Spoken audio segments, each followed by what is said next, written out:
How to delete Instagram account. Hello everybody, welcome back to my channel. This is me Bipin Besnal, and today I'll guide you on how you can delete your Instagram account. Now the process itself is quite simple and easy, so let me guide you through.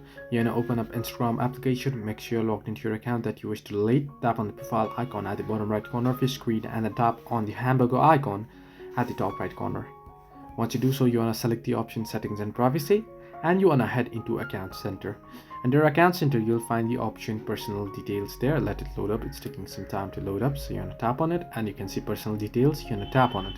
Once there, you wanna select account ownership and control, and then simply select deactivation or deletion.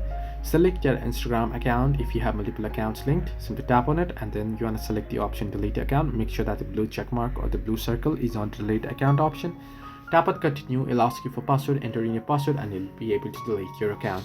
So this way you can easily delete your Instagram account. Hope this helped you. Do like and subscribe, and do not forget to leave a comment down below if you have any further issues.